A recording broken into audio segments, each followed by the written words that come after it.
वंदे श्रीगुरुं दीनतारिणम्। नमो भक्तिविनोदाय सच्चिदानन्दनामिने गौरशक्तिस्वरूपाय रूपानुगवराय ते। जीवस्य जीवनं कृष्णभक्ति एव निश्चितं। कृष्णभक्ति प्रदाता जैव धर्मग्रंथनम्।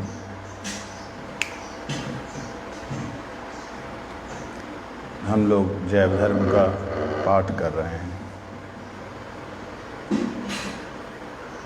जैव धर्म में जहाँ बात आई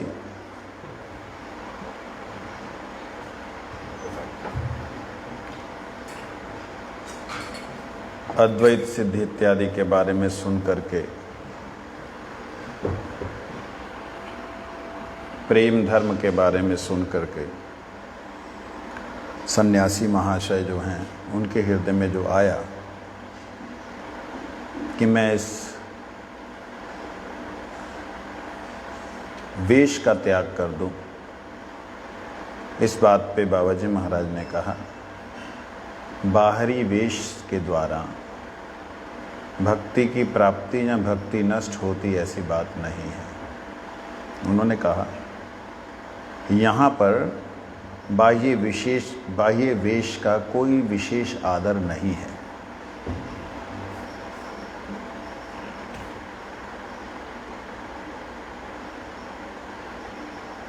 कहते हैं अन्य धर्म पे विशेष रूप से ध्यान नहीं दिया जाता। अन्य जैसे कोई भी प्रवृत्ति है, कोई व्यक्ति किसी भी देश में, किसी भी प्रवेश में, किसी में भी अवस्था में रहे, परंतु अगर उसका आवेश कृष्ण भक्ति है तो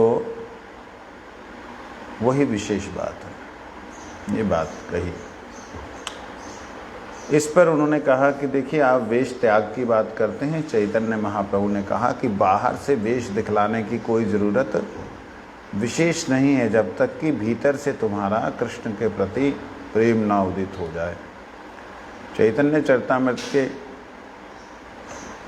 चरितामृत मध्य लीला के 16वें परिच्छेद के अंदर ये कहा गया है, मरकट वैराग्य ना करो लोक दिखाइया,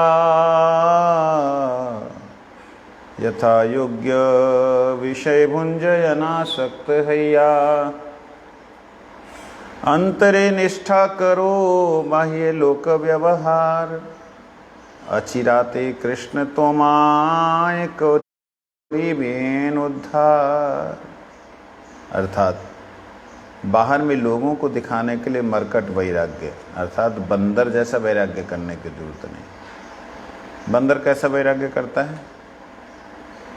पेड़ पे रहता है, नंगा रहता है, उसका अपना कोई घर नहीं है, कोई स्टोर नहीं है, कोई संचय करने का वृत्ति नहीं है। बाहर से देखने में कितना बड़ा साधु है।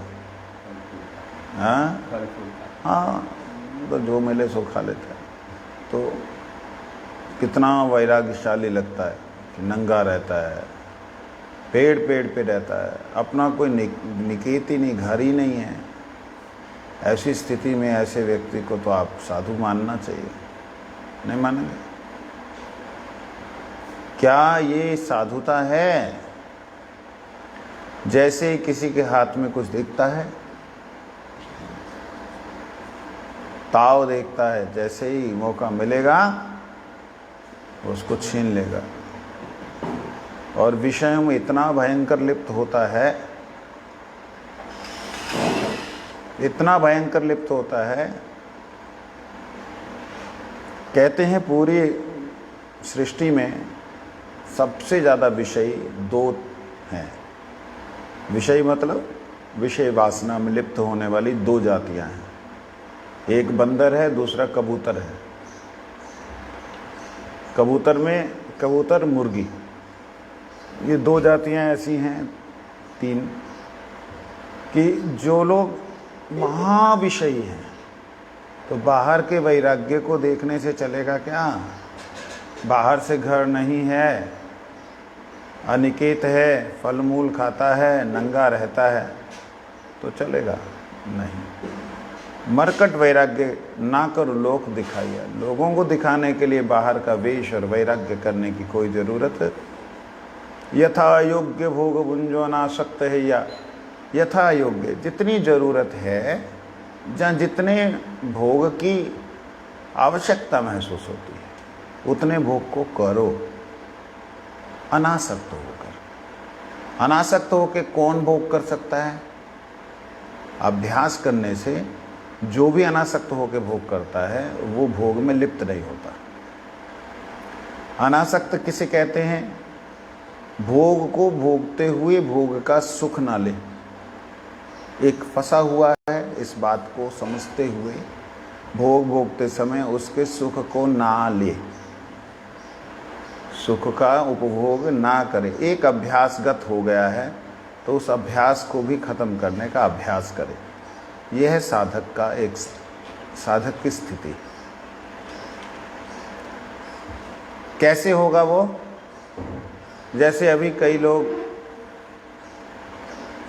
त्यागी, महात्यागी कहलाते हैं। महात्यागी जैसे सन्यासी हमारे जैसे कहलाते हैं, बहुत बड़े सन्यासी हैं जी, दंडी स्वामी नहीं त्रिदंडी स्वामी साढ़े तो महाराज जी, साढ़े दंडी है, साढ़े त्रिदंडी है। कहते देखिए ये बाहर के लोक व्यवहार जो हैं इनकी तरफ आपका एक व्यवहार होना चाहिए। गृहस्थी हो तो आपको लोगों के यहाँ शादी विवाह में जाना पड़ेगा, परंतु लोक व्यवहार में अपना आचरण मत छोड़ देना। अपना आचरण क्या? प्याज लहसुन नहीं खाते, भगवान को भोग अर्पित किए हुए बिना नहीं खाते तो नहीं खाते, सम्मान के लिए गए और प्यार से वार्तालाप करके अपना वापस आ गए। इस प्रकार का व्यवहार करने से क्या होता है? अंतर में निष्ठा बनी रहती है। अंतर क्या होता है? फर्क क्या होता है? अंतर अपने भीतर निष्ठा बनी रहती। निष्ठा मतलब निष्ठा, निश्चित रूप से टिका हुआ, टिकाव, तिष्ठ, तो निश्चित रूप से टिकाव रहता है। क्या किसके प्रति टिकाव रहता है? अपने गुरु की वाणी के प्रति। गुरु जी क्या वाणी में बोलते हैं? गुरुमुख पद्म वाक्य चित्ते ते करियाख्य, उसी को अपने हृदय में एक करके रहो। बस मेरा यही लक्ष्य है। आर ना करी हो मने आशा, मन में और किसी की आशा मत करो। और बद अभ्यास के कारण जो सांसारिक लोक व्यवहार की क्रियाएं हैं उनको अनासक्त होकर के करें। जैसे अनासक्त होकर के हम ट्रेन में बैठते हैं, सीट हमारी बुक होती है, अगर कोई दूसरा बैठा हो तो हम उससे थोड़ा तकरार भी करते हैं। ज़्यादा ही कोई दुखी करने वाला हो तो उसकी कंप्लेंट भी करते हैं, है ना।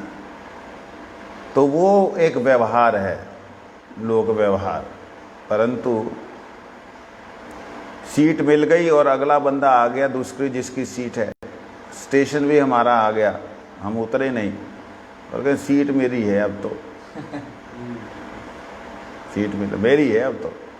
ये हालत है। वैसे प्रैक्टिकली जितने भी संसार में मनुष्य हैं उनमें से 99.9% लोगों की ये आसक्ति है, ये स्थिति है। मेरा मठ है ये, बस मेरे हिसाब से सब कुछ चलना होगा, नहीं तो जाओ।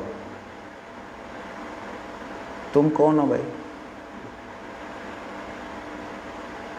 भगवान और गुरु की कृपा से सब कुछ आया, वो इसके मालिक हैं। ये जब भाव होगा, ऐसे शब्द नहीं, क्या होगा? भाव होगा। शब्दों में भले ही उसके कठोरता और सब कुछ दिखलाई दे, शासन इत्यादि, परंतु हृदय में भाव होगा कि गुरुदेव का है। हृदय का भाव हम कैसे समझेंगे? वो व्यवहार में आ ही जाता है, उसको वो अंदर नहीं रख सकते, आ ही जाएगा। जैसे मृग हिरण होता है ना, उसकी कस्तूरी उसकी नाभि में छिपी हुई होती है, लेकिन उसकी सुगंध आएगी आएगी।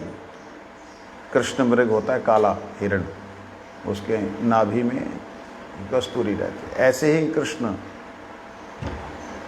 अपने अंतःकरण में हमारे गोविंद हैं, इस भाव को लेकर के उनके प्रति निष्ठा रखते हुए, गुरुदेव की वाणी के प्रति निष्ठा रखते हुए, कौन कहाँ गुरुदेव की वाणी को देखेंगे?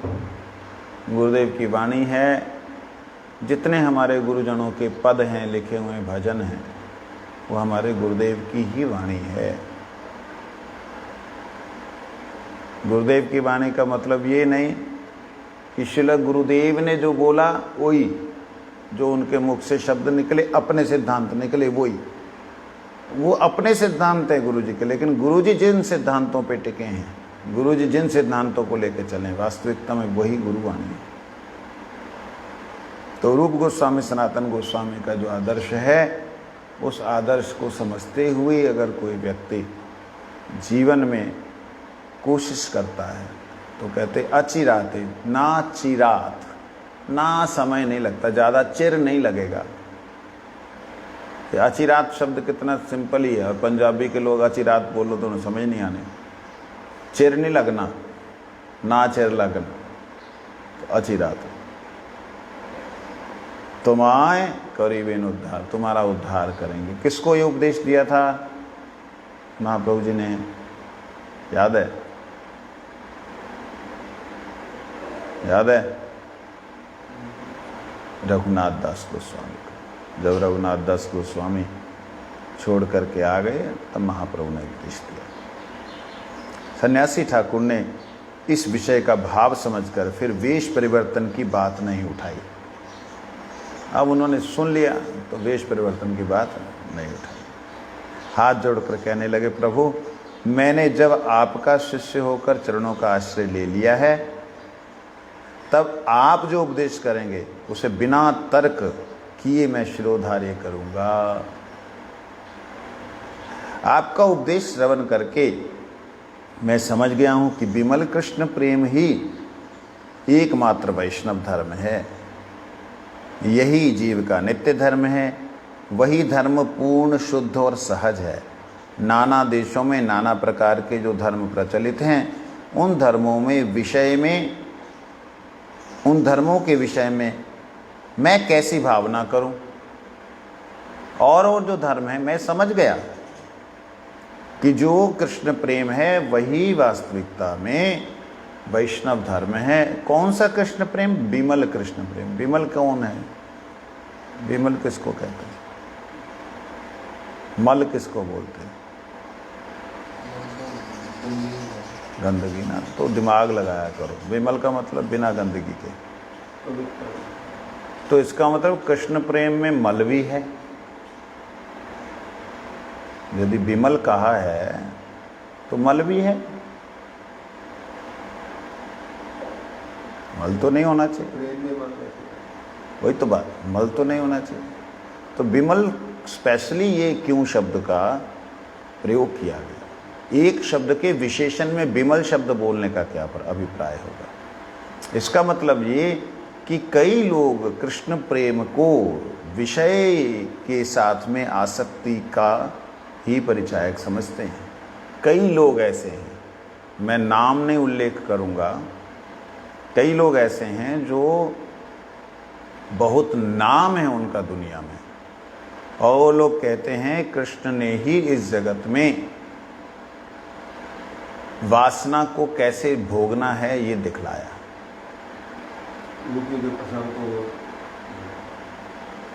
और उन्होंने उस चीज़ को इतना ज़्यादा क्या बोलेंगे हाईलाइट किया कि कृष्ण को लोग एक पागल प्रेमी की तरह ही देखते हैं, जो गोपियों के पीछे धावित हो रहे हैं, ऐसा समझते हैं।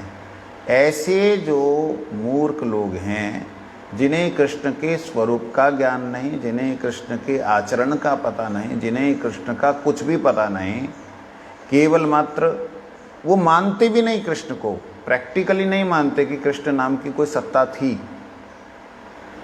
प्रैक्टिकली नहीं मानते, लेकिन एक निंदा की भावना से, सनातन धर्म की निंदा की भावना से, जिसे तुम कृष्ण कहते हो उसके अंदर ऐसा ऐसा ऐसा ऐसा अवगुण था, ऐसा ऐसा ऐसा ऐसा। अरे वो अवगुण है ही नहीं, भक्त वशीभूत होकर के, भक्त के प्रति वशीभूत होकर के भगवान का जो स्वरूप है उसका दर्शन है, परंतु लोग इसे नहीं समझते, इसीलिए यहाँ विमल प्रेम शब्द का प्रयोग किया है।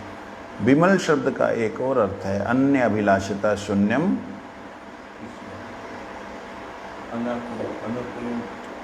अन्य अभिलाषिता शून्यम ज्ञान कर्म आदि अनावृतम अनुकूलीन कृष्ण अनुशीलनम भक्तिर उत्तमा। इसको कहते हैं उत्तमा भक्ति, श्रेष्ठ भक्ति, जहाँ भक्ति जहाँ पे अन्य अभिलाषा ना हो। अन्य अभिलाषा मतलब कृष्ण और कृष्ण के जो हैं उनको छोड़ करके, माया और माया के जो हैं उनके लिए उनकी अभिलाषा रख करके जो साधन है वो विमल नहीं मल है। मल कैसे है? शरीर क्या नित्य है? जब मैं पूछता हूं तो जवाब भी देना चाहिए ना, ऐसे रहने से कैसे चलेगा? शरीर नित्य है? नहीं है। तो अनित्य शरीर जो बना है किससे बना है? मल मूत्र से। सिंपल सी बात है, सिद्धांत बतला रहा हूं। जो चीज जिससे बनी है उस चीज, उस ये शरीर के लिए कोई भी किसी भी तरह के सुख और दुख की और जो भी अभिलाषा है वो क्या अभिलाषा होगी? मल की। उससे बना है, जिससे बना है उसके प्रति किसी भी तरह की अभिलाषा, क्या अभिलाषा हुई? सीधा सीधा सिद्धांत। तो ऐसा भगवान की भक्ति करते हुए व्यक्ति जब इस संसार के किसी भी सुख की अभिलाषा करता है, या इस संसार के सुख को छोड़ दो, स्वर्ग सुख की कैसे भी अभिलाषा करता है, वो भी मल ही है। क्यों? मन बुद्धि अहंकार भी आत्मा के भीतर नहीं है, आत्मा को कवर करके बैठे हैं, ढक के बैठे। इसलिए उसको भी, उसके सुख के लिए भी, अपने मन के सुख के लिए बड़ा भजन करता है। बुद्धि को संतुष्टि मिल जाती जब कृष्ण कथा सुनता है।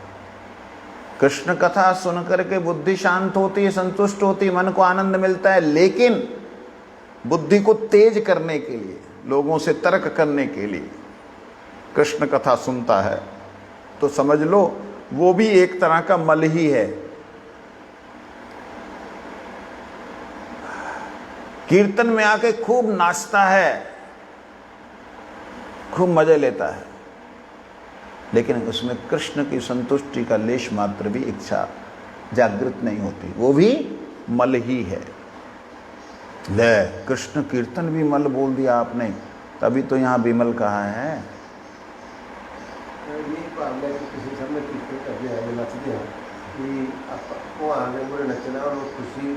वो अलग हो गया ना, वो तो मैं बोल ही रहा हूँ कि नहीं, मैं जो बोल रहा हूँ कि लोगों का, सबकी बात नहीं। कोई कोई आप देखना हुल्लड़ बच्चे आते हैं, बच्चे आएंगे खूब नाचेंगे और ऐसे ऐसे एक्शंस में नाचेंगे कि उनको भगवान से कोई लेना देना है ही नहीं। भगवान का सुख या वैष्णव के सुख के लिए नाच ही नहीं रहे, गुरुदेव के सुख के लिए नाच ही नहीं रहे। नाच किस लिए रहे? मजा आ रहा है। जैसे अंग्रेजों के अंदर ज़्यादा है, और अंग्रेजों को देख के हिंदुस्तानियों के अंदर भी आ गया ये। पहले हिंदुस्तान में कोई नाचता नहीं था भगवान के सामने, महाप्रभु ने नाचना सिखाया। बाद में ये बढ़ता बढ़ता बाहर चला गया। बाहर जाने के बाद में ऐसे उल्टे सीधे नाच नाचते हैं, बाप रे बाप। तो वह क्या है? वो कृष्ण प्रेम नहीं है। कृष्ण प्रेम हमेशा विमल ही होता है। कृष्ण प्रेम जहाँ शब्द आ जाती है वहाँ पे मल हो ही नहीं सकता, और जहाँ मल है वहाँ कृष्ण प्रेम हो ही नहीं सकता। इसलिए कहते हैं विमल कृष्ण प्रेम ही वैष्णव धर्म है। परंतु क्या करूं, नाना प्रकार के देशों में नाना प्रकार के जो उनका चाल चलन है, उसके अनुसार उनके धर्म हैं, उनको मैं किस दृष्टि से देखूं? मान पता लग गया ये सुपर से भी ऊपर है, मतलब सुपरलेटिव है, एकदम टॉप मोस्ट जो है कृष्ण प्रेम ही है, पता लग गया, तो बाकियों को अब कैसे देखूं? हे दृष्टि से, ओ ये बेकार है, ओ ये बेकार है, जैसे आजकल चल रहा है। उनका दर्शन कैसे करूं?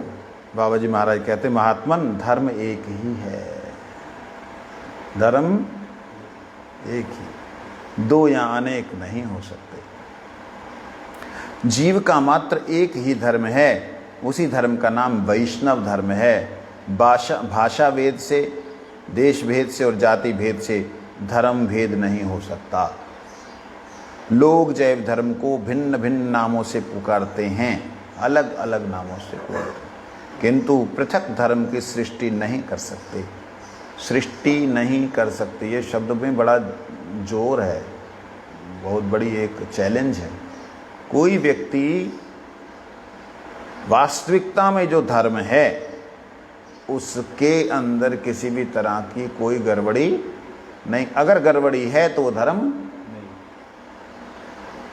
आत्मा का अपने मुख्य जो सोर्स है, मुख्य जो स्रोत है, मुख्य जो कारण है, उसके प्रति आकर्षण रहेगा ही रहेगा। ये उसके प्रति आकर्षण को ही वैष्णवता कहते हैं, उसके प्रति आकर्षण को ही शुद्ध प्रेम, विमल प्रेम कहते हैं। समझ आ गया? परंतु उसमें भाषा भेद, देश भेद या वार्तालाप करने का तरीका या साधना करने का तरीका, इसमें भेद होने पर भी अगर वहाँ पर ये शिक्षा दी जाती है कि तुम आत्मा हो और तुम परमात्मा के अंश हो, परमात्मा के साथ मिलन ही तुम्हारा स्वभाव है, उसको भूल करके तुम परमात्मा को छोड़ के अनात्मा, ये शरीर जो नित्य नहीं रहेगा, उसके साथ मिलन करने का प्रयास कर रहे हो, इसे छोड़ करके अपने मूल तत्व में जाओ। यही वास्तविकता में विमल प्रेम वैष्णव धर्म है। ज्ञानियों में भी ये है, योगियों में भी ये है, कर्मियों में भी ये है, इसके अलावा जो विकृत रूप हैं इनके, उनमें भी ये है। आप कहें कैसे है? कर्म जब तक अर्पण नहीं किए जाएंगे तब तक कर्म का फल इस संसार के सुखों को छोड़ के और विशेष मुक्ति नहीं हो सकता। कर्म बंधन से जीव जब तक समर्पण नहीं करेगा तो मुक्ति। योगी भी जब तक यम नियम आसन प्राणायाम प्रत्याहार, जब तक प्रत्याहार नहीं करेगा, जो कुछ भी प्राप्त हुआ है उसको समर्पण नहीं करेगा, तब तक उसका ध्यान नहीं है, और उसका ध्यान के बाद समाधि नहीं है। समाधि होने पर भी वो जब तक समर्पण नहीं करेगा, अपने आप को उस परम सत्ता के प्रति समर्पण नहीं करेगा, तब तक उसकी मुक्ति। और वो समर्पण को ही शरणागति कहते हैं, शरणागति को ही भक्ति कहते हैं। ज्ञानी अहम ब्रह्मस्मि सोहम प्रज्ञानाम ब्रह्म शिवोहम अयम आत्मा ब्रह्म इत्यादि महावाक्यों का जाप करते करते यदि वो ब्रह्म को समर्पित नहीं होगा, ब्रह्मणाहुतम, अपने आप को उस पर ब्रह्म में आहूत नहीं करेगा, अपने आप को ब्रह्म में विलीन नहीं करेगा, समर्पण नहीं करेगा, तब तक उसे मुक्ति नहीं मिल सकती। इसलिए समर्पण जो शब्द है वो समर्पण शब्द ही वैष्णव है। समर्पणता ही, शरणागति ही वैष्णवता है। समझ आ गई बात? वही कृष्ण प्रेम। कृष्ण प्रेम नहीं है। कृष्ण प्रेम तो और हायर लेवल हो गया ना, वो तो फिर अन्य अभिलाषता शून्य वाली स्थिति में आ गया। वो विमल कृष्ण प्रेम है। वहाँ पे तनिक भी कहीं भी अपने सुख की अभिलाषा नहीं है कृष्ण के सुख को छोड़ करके, वो शुद्ध विमल प्रेम है। परंतु प्रेम है सब में। वो प्रेम को अगर आप देख लें, अर्थात शरणागति को अगर आप देख लें, अगर आप शरणागति को देख लें, सब में भगवान के प्रति प्रपन्नता है, ब्रह्म के प्रति, परमात्मा के प्रति प्रपन्नता है। ये अगर प्रपन्नता देख लें तो सबका धर्म एक हो गया। जैसे कोई इस संसार में बड़ा अत्याचार करते हैं,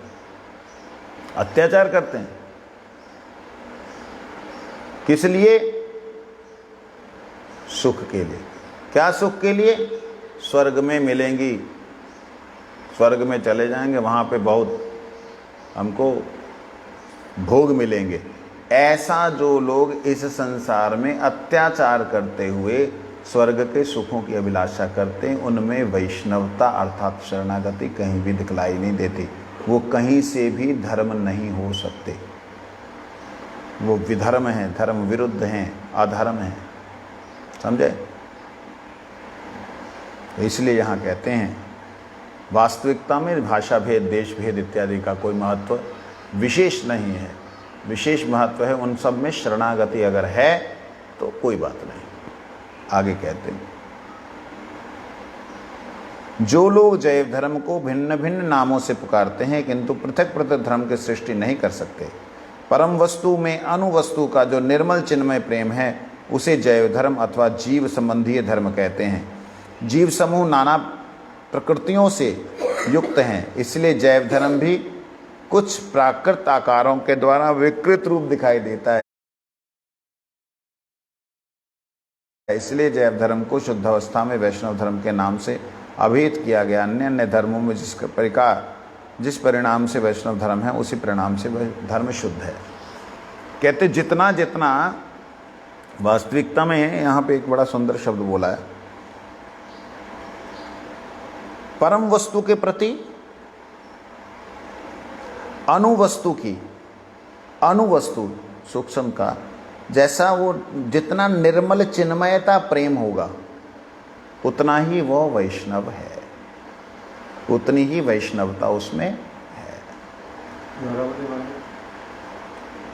परम वस्तु के प्रति अणुवस्तु जीव का जितना समर्पण होगा उतना ही वो वैष्णव है, उतना ही वो भक्त है, उतनी ही उसकी भक्ति है। परंतु वैष्णव को विशेष रूप से क्यों नित्य धर्म कहा? क्योंकि वैष्णव वही है जिसने अपनी सारी इच्छाओं को विष्णु को समर्पित कर दिया। सर्वेच्छा समर्पित वैष्णु सैव वैष्णवा।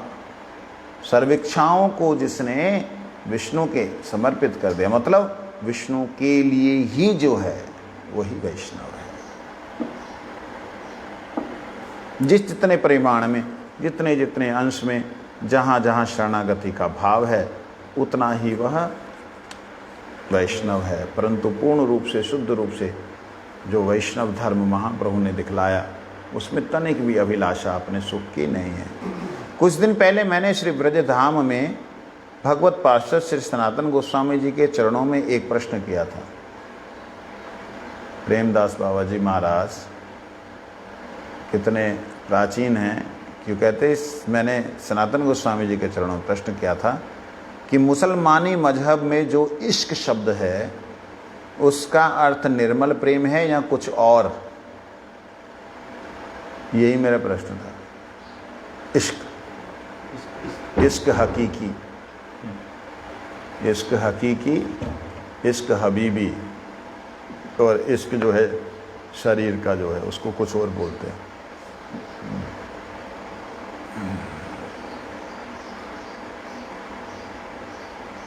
गोस्वामी जी सब शास्त्रों में पंडित हैं, विशेषकर अरबी भाषा, फारसी भाषा में तो उनके पांडित्य की सीमा ही नहीं। लो, अरबी और फारसी में तो उनके पांडित्य की सीमा ही नहीं है। इतने भयंकर सनातन गोस्वामी पाद जी, श्री रूप गोस्वामी जी, जीव गोस्वामी आदि अनेक महामहो उपाध्याय उस सभा में उपस्थित थे। सनातन गोस्वामी जी ने मेरे प्रश्न का उत्तर इस प्रकार दिया। उसमें जीव गोस्वामी पाद जी भी थे, रूप गोस्वामी जी भी थे जब मैंने प्रश्न किया, और लोग भी बहुत थे, मेरे इस प्रश्न के उत्तर को सुन करके श्री सनातन गोस्वामी जी ने कहा, हाँ, इश्क शब्द का अर्थ प्रेम ही है। मुसलमान उपासकगण ईश्वर भजन के विषय में भी इश्क शब्द का व्यवहार करते हैं, किंतु प्रायः इश्क शब्द से माइक प्रेम ही उनका लक्ष्य रहता है।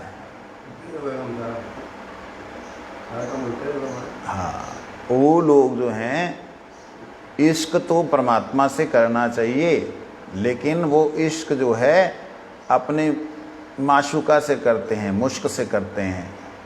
कहते हैं इश्क में जहाँ मुश्क हो वो इश्क नहीं हो सकता, मुश्क गंध हो। मुश्क बोलते ना, मुश्क का मतलब क्या होता है? स्मेल। जिस इश्क में स्मेल हो वो इश्क नहीं हो सकता।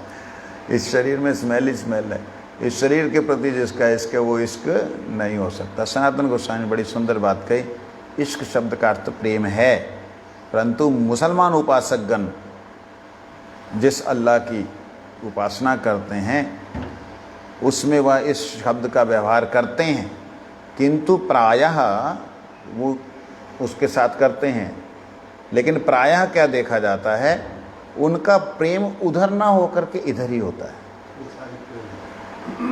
वो कितनी भी उपासना कर लें, अंत में उनके अंदर स्वसुख की ही लालसा होती है। यहाँ लड़ो मरो कटो साधना करो, जहाँ आप 5 टाइम नमाज अदा कर लो, कुछ भी कर लो, आपको जाकर के स्वर्ग मिलेगा, स्वर्ग में 72 हूरें मिलेंगी, मरो। फिर वहाँ माइक, फिर वहाँ माया भोग, यहाँ भोग वहाँ ज़्यादा भोग है। तो प्रेम शब्द प्रेम ईश्वर, इश्क शब्द का अर्थ तो प्रेम ही है, परंतु वो प्रेम विमल नहीं है, उसमें मुश्क है, स्मेल है। उनके लिए ये अपने लिए। हाँ, उसको बोलते हैं इश्क हकीकी, इश्क हबीबी। जो इश्क हबीबी है उसको शायद उसी को निकृष्ट माना गया है। हकीकी है वो तो परमात्मा से है, तो हकीकी इश्क करने वाले अलग ही होते हैं, वो तो संसार बंधन में नहीं पड़ते।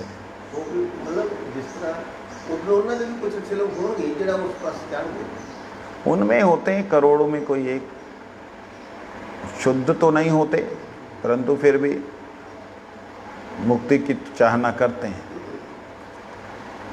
तो यहाँ कह रहे हैं, हाँ, कहते हैं लैला मजनू का इतिहास और कविवर हाफिज के इश्क वर्णन को देखने से यह प्रतीत होता है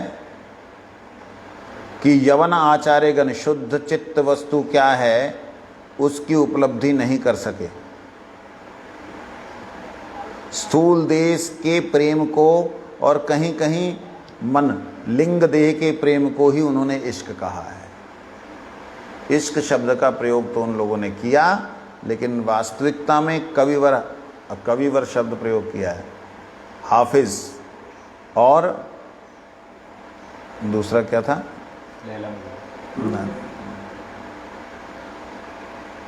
अच्छा, लैला मजनू का इतिहास और कविवर हाफिज के इश्क का जो वर्णन दिखाई देता है वो परमात्मा के साथ ना हो करके शरीर के साथ लैला मजनू का, और मन के साथ क्या, वो जो स्वर्ग के सुख हैं, वो तो मानसिक सुख है ना, उसमें वो इश्क जो है अंगूर डाल वो इश्क जो है वो आत्मा का प्रेम ना हो करके शरीर और मन तक सीमित रह गया। विशुद्ध चिद वस्तु को अलग करके कृष्ण के प्रति जो विमल प्रेम होता है उसका उन्होंने अनुभव नहीं किया। कहते विशुद्ध चिद वस्तु को, विशुद्ध चिद वस्तु क्या है, भगवान के साथ में प्रेम है कोई। विशुद्ध चिद वस्तु को अलग करके कृष्ण के प्रति जो विमल प्रेम होता है उसका उन्होंने अनुभव नहीं किया।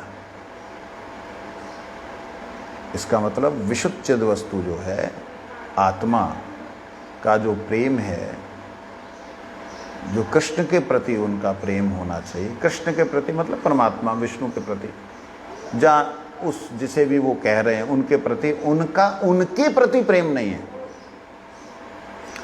उनकी वस्तुएं जो हैं, उनके तत्व जो हैं, उनका दिया हुआ जो भी कुछ है उसके प्रति प्रेम है, उनसे प्रेम नहीं है। ये बात कहने का मतलब भगवान से नहीं, भगवान की जो चीजें मिली हैं उनको भोग करना है, वो वही मजा है, वही सुख है। उनके यहाँ ये कल्पना भी नहीं है कि जो परम तत्व है वह परम तत्व किसी से प्रेम कर सकता है, कल्पना भी नहीं है। वो नहीं कर सकता तो हम कैसे कर सकते? मेरे से बात होती है, अब तो बंद कर दी बात, अच्छी तरह झाड़ के बंद की मैंने। तो एक बात मैंने उनसे कही, मैंने कहा देखो तुम कहते हो कि मूर्ति में परमात्मा नहीं है, ठीक, फिर तुम ये कैसे कह सकते हो कि वो जो, मैं शब्द नहीं बोल रहा, वो परम सत्ता जिसे तुम कह रहे हो वो परम सत्ता जर्रे जर्रे में है। भाई अगर जर्रे जर्रे में तो हमारे इस जर्रे में क्यों नहीं है? सिंपल सी बात है ना। कहते लेकिन तुम जर्रे को जो है परमात्मा मान रहे हो। मैं कही तुम्हारी बुद्धि है ये, हमारी बुद्धि में ये नहीं है।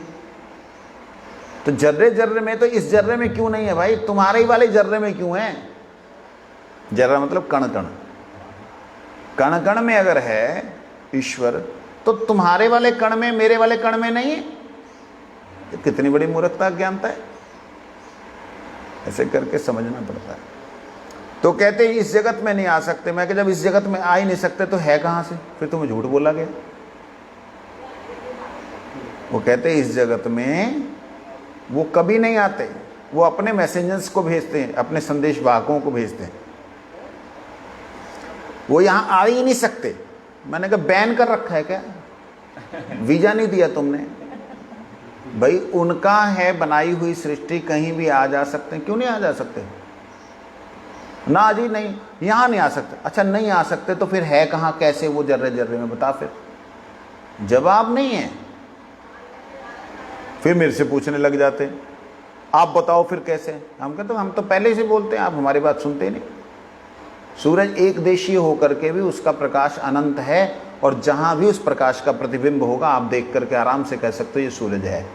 वास्तविकता में सूरज को लक्षित कर रहा है वो किरण, वो किरण सूरज को लक्षित कर रही है, वो किरण सूरज नहीं है। इसी प्रकार आत्मा जो है जर्रे जर्रे में है, आत्मा परमात्मा की तरफ लक्षित कर रही है। आत्मा जो है परमात्मा नहीं है। वो इतना आत्मा परमात्मा नहीं है, परमात्मा की तरफ लक्षित करे, बुद्धि खराब हो जाती बेचारों की, समझ नहीं आती उन लोगों को, हमारे लोगों को समझ नहीं आती। ध्यान नहीं देना ना, ध्यान देंगे तो समझ आ जाएगा। वही बिजनेस में जब ध्यान देते हैं तो झाड़ू की फलानी सीख के अंदर 10 सीखें आई हैं, उसमें से एक खराब थी तो उसके कारण हमारा वो सारी सीखें याद रह जाएंगे। सारी सीखा में तो याद रहेगा, यहाँ पे ये लूप जो है हमारा गड़बड़ हो रहा है, इसको सेट कर दो, उसको भर दो तो सेट हो जाएगा। इस प्रकार से आध्यात्मिक जगत में भी हमें प्रवेश करना चाहिए। कहने का मतलब उन्होंने विशुद्ध आत्मा को अलग से नहीं समझा कि अलग से है, उनको ये दिख रहा है तो आत्मा यही है, ये नहीं है तो जो रूह है। बड़ा ही भ्रमित सिद्धांत है, मैं उस सिद्धांत में क्या जाऊं। सनातन गोस्वामी पाद ने जितना कहा उतना ही बोल के आगे बढ़ते हैं, ठीक है ना। उनके सिद्धांतों को लेकर के हमें क्या लेना देना है? जरूरत ही नहीं। बल्कि बद्ध जीव को ही वे रूह कहते हैं। लो उन्होंने भी छड़िया नहीं, मैं क्या करूं। ऐसा जान पड़ता है कि वो बद्ध जीव को भी रूह कहते हैं। यानी कि वो जो अन्य किसी भी धर्म में मैंने विमल प्रेम की शिक्षा नहीं देखी। सनातन गोस्वामी कहते हैं और किसी धर्म में मैंने विमल प्रेम की शिक्षा नहीं। और कौन सा धर्म रह गया? बौद्ध धर्म, बुद्ध में, विशेष रूप से बुद्ध हैं? सिख धर्म को सनातन धर्म का अंश है, जैन धर्म की सनातन का अंश है। ना, बुद्ध भी सनातन का ही अंश है, कुछ भी सनातन से बाहर है ही नहीं। अवतारा तो है ही सारा। हाँ, अवतार ही तो है भगवान बुद्ध, लेकिन है कि वह प्रेम की शिक्षा वहाँ पे नहीं है। ये कहने का मतलब वहाँ प्रेम परमात्मा से, ब्रह्म से करने का शब्द नहीं है। यहाँ प्रेम शब्द प्रयोग तो करते हैं, लेकिन ये आत्मा के लिए ना करके शरीर को ही प्रेम और शरीर संबंधी व्यक्तियों से प्रेम को प्रेम इसको इश्क समझते हैं। तो यहाँ शब्द होने पर भी निम्न स्तरीय है और कहीं कहीं इस शब्द का प्रयोग भी नहीं किया जाता, परंतु वह इस प्रकार। वैष्णव धर्म में साधारणतः कृष्ण प्रेम का उल्लेख है। श्रीमद् भागवत में प्रोज्झित कई तव धर्म रूप से कृष्ण प्रेम विशद रूप से वर्णित हुआ है, किंतु मेरा विश्वास नहीं है। अच्छा, वर्णित हुआ, किंतु मेरा विश्वास है कि श्री कृष्ण चैतन्य के पहले किसी ने भी विमल कृष्ण प्रेम धर्म की शिक्षा नहीं दी थी। मेरी बात पर अगर तुम्हारी श्रद्धा हो तो यह सिद्धांत ग्रहण करो। मैंने यह उपदेश सुनकर गोस्वामी जी को बार बार दंडवत प्रणाम किया। सन्यासी ठाकुर ने भी बाबा जी के मुख से सुनकर उन्हें बार बार दंडवत प्रणाम किया। परहंस बाबा जी ने कहा, हे भक्त श्रेष्ठ, अब आपके दूसरे प्रश्न का उत्तर देता हूँ, एकाग्रचित्त होकर के सुनिए कि जीव सृष्टि और जीव गठन ये शब्द माइक संबंध से व्यवहरित हैं या जड़ीय वाक्य कुछ कुछ जड़ भाव का आश्रय लेकर कार्य करते हैं। इस बात को हम कल को सुनेंगे। आज मेरी मीटिंग भी है अमेरिका में, अमेरिका जाना है, इसलिए थोड़ा सा समराइज कर देता हूँ। आज हमने जो सुना उसमें तीन बातें आई हैं। पहली बात तो ये आई कि उस सन्यासी महाशय ने जो कहा कि मैं वेश जो है लेना चाहता हूँ, तो उन्होंने कहा कि वेश की कोई ज़रूरत नहीं, तुम्हारे आवेश की ज़रूरत है। तुम्हारा आवेश अगर कृष्ण के प्रति है तो बाहर का वेश की कोई ज़रूरत नहीं है। तो आवेश कैसा होना चाहिए, उसके लिए चैतन्य महाप्रभु जी ने जो रघुनाथ दास गोस्वामी जी को शिक्षा दी थी, मरकट वैराग्य मत करो, बंदर जैसा वैराग्य कर, लोगों को दिखाने की ज़रूरत नहीं कि मैं बहुत भजन करता हूँ। ये गुरु जी कई बार इस बात को बोले उन्होंने। जब मैं जितनी बार निर्जन की बात करता था उतनी बार गुरु जी ने मेरे को यही बात बोली, मतलब दूसरे ढंग से।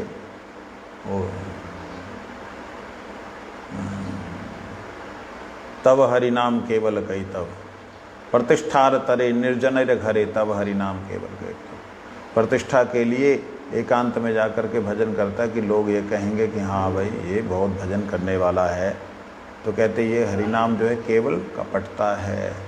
इस तरीके से गुरुजी मेरे को अक्सर बोलते थे और उनकी ही कृपा से जब उन्होंने कृपा की और समय आया, उस समय मैं समझ पाया कि वास्तविकता में भजन क्या होता है। तो कहते अंतर में निष्ठा करके बाहर लोग व्यवहार करते हुए लोगों को ना समझ आए कि आप भजन कर रहे हैं।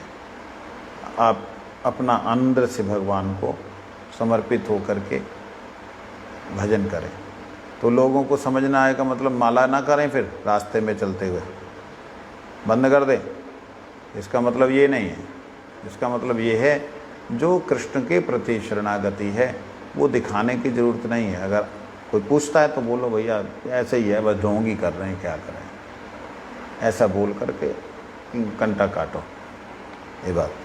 उसके बाद में ये बात बताने के बाद में उन्होंने सन्यासी महाशय ने समझ लिया कि भी जैव धर्म क्या है, जीव का धर्म कृष्ण विमल प्रेम है, कृष्ण के प्रति विमल प्रेम है।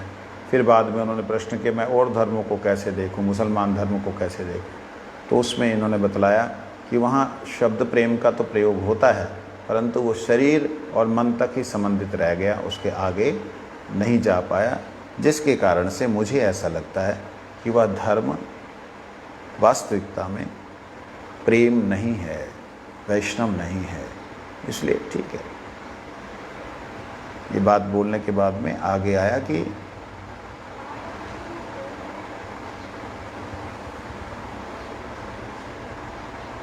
सनातन गोस्वामी से प्रेमदास बाबा जी महाराज ने सुना था, तो इसलिए उत्तर जो है आगे का देते हैं कि अब जीव की सृष्टि और उसके विषय में चर्चा करेंगे। वांछा कल्पतरुश्च कृपा सिंधु पतितानां पावन वैष्णवभ्यो नमो नमः।